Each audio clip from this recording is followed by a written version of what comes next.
हम देखते हैं कि एक बार एक राजा होता है जिसके कोई संतान नहीं होती और वो चाहता है कि उसके बाद कोई राजा करने के लिए उसके सिंहासन पर बैठे, और वो इस चीज़ को सोच कर के उसके साम्राज्य में कोई ऐसा लड़का होगा जो उसकी जगह पर उसकी जो जगह ले सकता है। तो उसने क्या किया, अपने साम्राज्य में ये ऐलान कर दिया कि जो कोई इस चीज़ के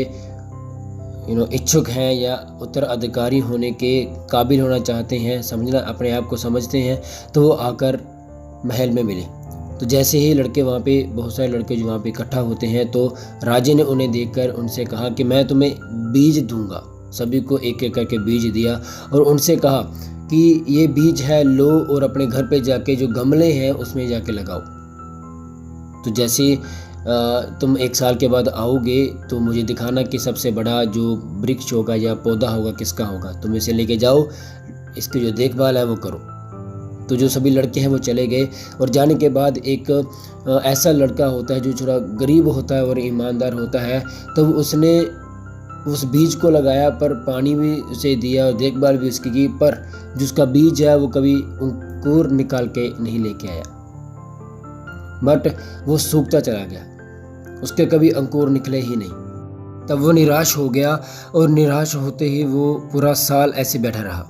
बल्कि यहाँ पे जब वो दूसरे लोगों से पूछता है तो कईयों के तो बहुत अच्छे पेड़ होते हैं या कईयों के बहुत अच्छे फूल निकलते हैं, पत्ते निकलते हैं, बल्कि अच्छे उनके जो पौधे हैं वो बन जाते हैं। पर 1 साल के बाद जब वो परीक्षा को पूरा करने के लिए महल में पहुंचते हैं तो राजा उन्हें देखता है, तो जो सभी लोग हैं वो अपने अपने पौधे को दिखाते हैं, पर ये जो गरीब इंसान जिसके पौधा, जिसके जो बीज है अंकुर नहीं लेके आया, वो अपनी जगह पे अपने मटके को लिए हुए बैठा होता है जो सूखा होता है। और वो जो राजा है उसे देखकर उस गरीब बंदे को बुलाता है और कहता है कि तेरा जो बीज है नहीं फूटा, क्यों नहीं फूटा? तो उसने जवाब दिया कि मैंने बहुत सारा ट्राई किया पर ऐसा कुछ नहीं हुआ। तब राजे ने यह देखकर कि ये इंसान ने झूठ नहीं बोला, बल्कि एक सच्चाई के जो तौर तरीके को उसने राजे के सामने पेश किया। और इसी प्रकार राजा ने उनसे कहा कि तुम लोग जो सभी अपने पेड़ और पौधों को लेके खड़े हो, तुम लोग सभी झूठ बोलने वाले हो, क्योंकि जब मैंने बीजों को तुम्हें दिया था तो मैंने इन सभी बीजों को अच्छी तरह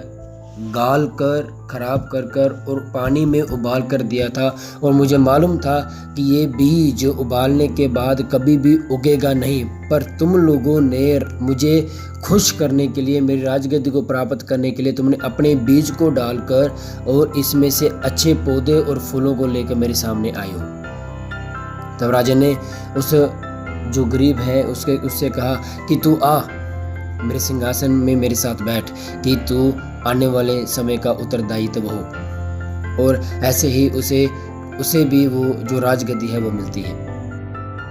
जैसे हम देखते हैं कि honesty is the best policy, it is a good rule that we should be faithful and truthful in every actions, both in big and small. मैं आपका भाई सैमुअल कपूर एक बार फिर से नई सोच के साथ परमेश्वर के वचनों में से आपको कुछ नई बातें मैं आपको बताना चाहता हूँ, शेयर करना चाहता हूँ। जैसे लिखा है अफिसियों की पत्री उसका 4 अध्याय 25 वचन में पढ़ते हैं हम, इस कारण झूठ बोलना छोड़कर हर एक अपने पड़ोसी से सच बोले, क्योंकि हम आपस में एक दूसरे के अंग हैं। और जैसे हम यहाँ पे देखते हैं मसीह में होते हुए, एक सच्चे विश्वासी होते हुए यदि हम झूठ बोलते हैं तो हमारा सच के साथ कोई संबंध नहीं, और यदि हम सच के साथ कोई संबंध नहीं रखते तो हमारा कोई संबंध है वो परमेश्वर के साथ नहीं होगा,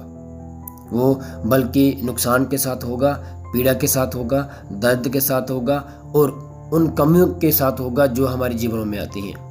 परंतु जब सच्चाई हमारे जीवन में आती है, वो सच्चाई क्या है? क्योंकि प्रभु यीशु मसीह ने कहा कि मैं सच्चाई हूँ, जीवन हूँ। तो यदि हम उन चीज़ों को देखते हैं तो सच्चाई बल्कि प्रभु यीशु मसीह हमारे जीवन में आते हैं, तो हम यदि प्रभु यीशु मसीह को अपने जीवन में लेते हुए आगे चलते हैं तो हम झूठ नहीं बोलेंगे, परंतु सच्चाई की ज़िंदगी को जिएंगे। और हमें चाहिए कि हम कभी झूठ ना बोलकर, परंतु एक दूसरे से जो हमारे विश्वासी हैं या गैर विश्वासी हैं, जो भी हैं, उन सभी के साथ एक सच की भावना को जो प्रभु यीशु मसीह ने हमें सिखाई है, हम उन्हें बता सकें, सिखा सकें और उनके साथ बातचीत कर सकें।